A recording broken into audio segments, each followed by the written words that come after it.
G'day Chris, it's Paul Jones here. How you going, mate? Mate, I've just done a bit of presentation here for you to have a look at. It's pretty draft form at the moment, so I'm just waiting a bit of feedback from you once you have a look at it. So I'll just go through. Obviously, we're looking at the trends from the 2007, 2011, 2015, 2019 World Cup.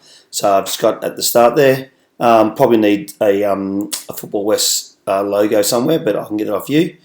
Then I've just got a very brief rundown who I am. The fact I'm a Perth boy. West Australians like Perth people, so I thought I'd throw that in there and just go over that very quickly, just to create some understanding. I might know what I'm talking about. The third slide is a slide from the technical report, or a statement from the technical report that talks about in the early stages of development of football, and basically how poor the goalkeeping was. So I thought that was something there. The big thing for me too was, like, we talk about 2007 World Cup was my first World Cup, but there was nothing, no reports back then, nothing to compare the information we compare now. So that in itself is a great thing that's happened, but it also just shows that it probably hasn't been for the last 12 years that it's actually been taken seriously. So I've then got a video here of basically, or a couple of comments down the bottom here, were made by the FIFA goalkeeping specialists, and also one of the other technical people as well. Just generally about the quality of the goalkeeping and how it affects results, and secondly the fact that there's some newer bodies coming through the system and how they work. So and then basically it just goes into a movie.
So basically from there, then I've gone and had a look at the some information about the individual goalkeepers. So I've just looked at the top 8 goalkeepers from the World Cup. Generally, the lower teams, generally the goalkeepers poor. So I thought if we looked at the teams that competed in the quarterfinals, was going to give us a truer indication of the upper end scale of what we're looking at. I've also done the 3 Australian goalkeepers with Lydia McKenzie and Tegan. And I've also included the Christina Endless from Chile, because she received a special mention from the FIFA people. So I thought she'd be a good person to put in there as well. So basically when we look at this, we've had a look at, firstly, where they're from. Now this states the obvious that the 8 of the 9 come from European countries, because of the 8 teams in there, the only one that wasn't from a European nation was USA. So, and they used 1 goalkeeper in the tournament. So that's pretty obvious. The thing for me that I thought was really important was just looking at the clubs these people play for. Once again, Atletico Madrid, Lyon, Wolfsburg, Man City, Chelsea. The only one there is once again the American girl, and she played for Chicago, and they've just made the final of the WNSL. So they're obviously one of the top teams in America, and certainly one of the top teams in the world. And then we've got Lids, who plays in with Rain, Brisbane Roar with Macca, and Tegan's still in university. But also too, the young star coming through plays for PSG in France. So once again, another massive club.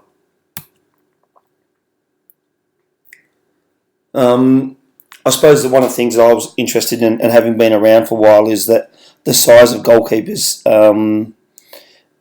appears to be increasing. Now, I don't have the sizes of the others, but I've been around a fair while, and so rather than say I think it's increasing to the groups, I just like to say that that the height is reasonably tall these days. At 175 centimetres, that's about 5'9", I think, in the old scale.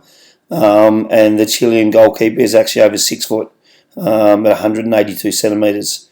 Of the seven of the 9 goalkeepers involved in the quarterfinals are over the age of 30.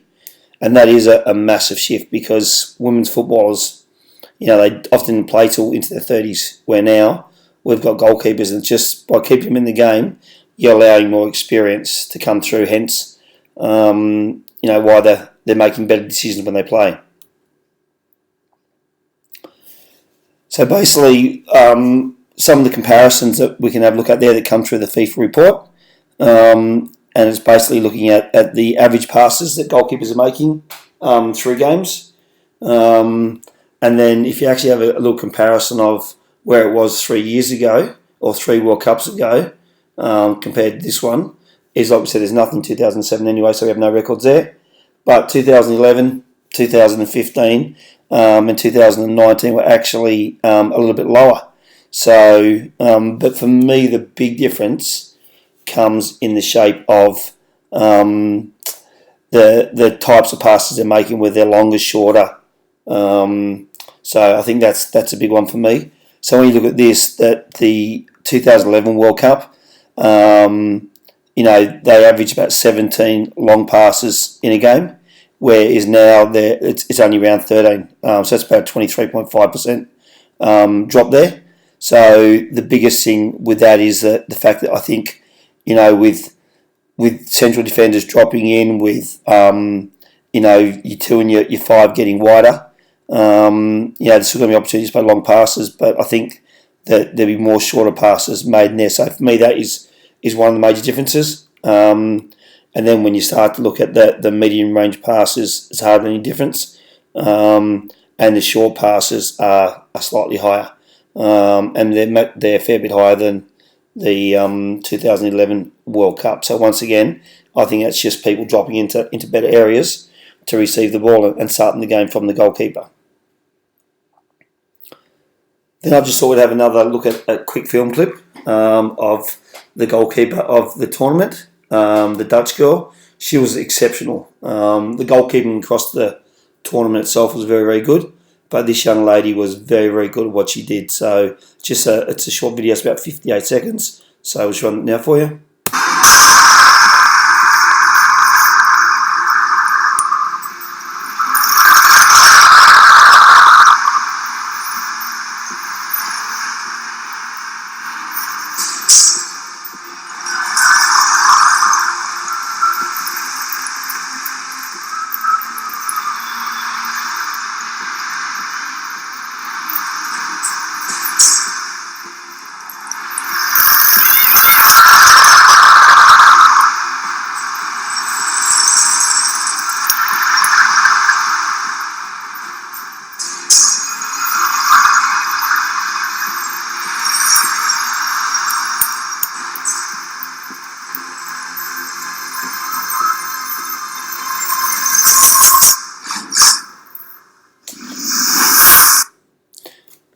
I'm sure you can see from that, mate, you can see why she was the goalkeeper of the tournament. I think she made in the final 12 saves against the USA in the final.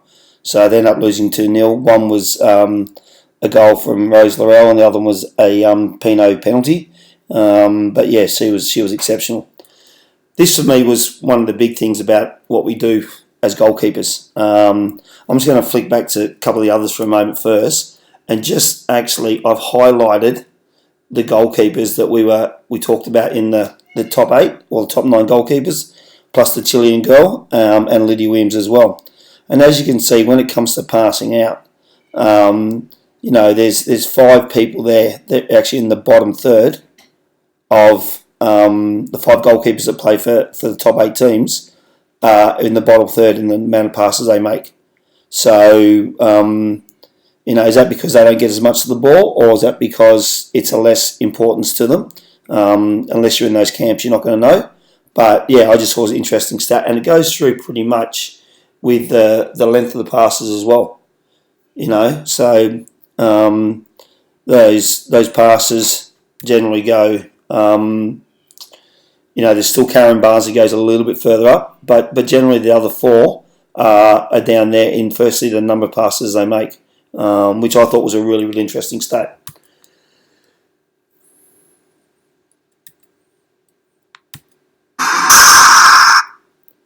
Then we have a look at goalkeeper saves, and then you start to say, okay, then the role of the goalkeeper is to stop shots. So of those 9 goalkeepers that we're focused on, 1 each from the 8 countries, plus 2, England had 2 because one of the girls got injured, and then there was obviously the Chilean girl. Of the top 5 goalkeepers in these areas, in this stat, 4 of them are from those teams with the most amount of saves. So people say that the game's changed from a goalkeeping perspective, and it has in many ways. But the reality is that our job is still number 1 is to keep the ball at the back of the net, and I think that's highlighted in this stat that the top 5 shot stoppers, 4 of the teams they play for ended up in the quarterfinals, with Sweden and Holland up in the semi-final.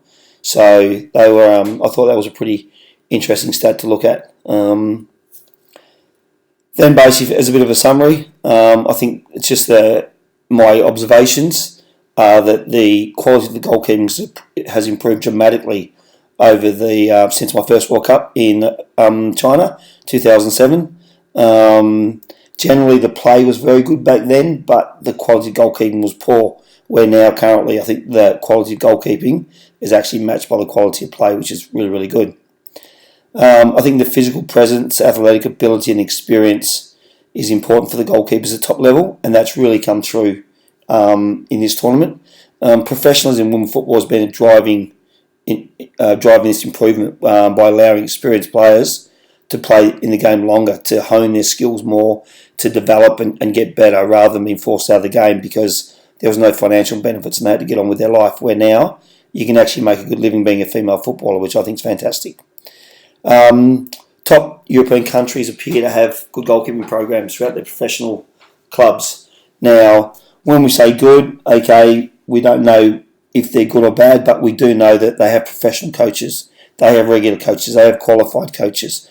A lot of the coaches work with the men's teams as well as the women's teams, so they actually have goalkeeping departments, and there's influence and from all areas. And this was, when I was at Tottenham with my academy, we took some kids there and we did some academy work. I worked with their coaches, and we worked with their female first team coaches, their female reserve team goalkeeping coaches, and we worked with the academy and the youth team goalkeeping coach there. So they worked hand in hand, and then we spoke to them. They spoke about how they do that as a club as well. And I think, and the other thing was that if you're going to win a World Cup, you need to have goalkeepers to make saves. And if I've got to choose between a goalkeeper that can make saves or a good passer of the ball to win a World Cup, you need someone that's going to actually make saves. Just to finish with Australian goalkeeping future. Basically, my time with the program's limited, and we've got young guys coming through now, and they're going to take us to the next level. In saying that, I really think we need to look at the information from France. I think we need to have a rethink about what we're looking for our representative goalkeepers. We have such a focus on people being able to play out and long passes and decision making, and we often leave shot stoppers out of teams and people that go there and they're great with their feet, they just can't stop shots. So we need to make sure that we continue to develop the understanding of the game with our goalkeepers through regular and consistent game training, but we just can't lose the understanding and appreciation that shot stopping is our core business, and that comes from technique practice. It comes from doing stuff in, dare I say, isolation at times. It comes from setting up practices so that the goalkeeper have an opportunity to reproduce the skill you're trying to develop on a regular basis, rather than hoping that happens in training. And if you get the shot stopping right, then all the other stuff should be considered added value. So it's the type of stuff that, yes, in the whole package you'll be a great shot stopper and great with your feet, but it doesn't always go. And then you've got to decide as a country, as an organisation, as a team, what do we want? But what I do know, the best shot stoppers are usually the goalkeepers with the best technique, and that's something that there has to be a real focus on ensuring that we develop our technique as we go along. Mate, I hope this gives you a bit of an insight. If there's anything you don't like, anything you want me to change, or anything you want me to take out, just have a little listen to this, and I can make changes as you need. We can have a chat about it. Thanks, mate. I hope all is well, and I'll talk to you soon. See you, mate. Bum.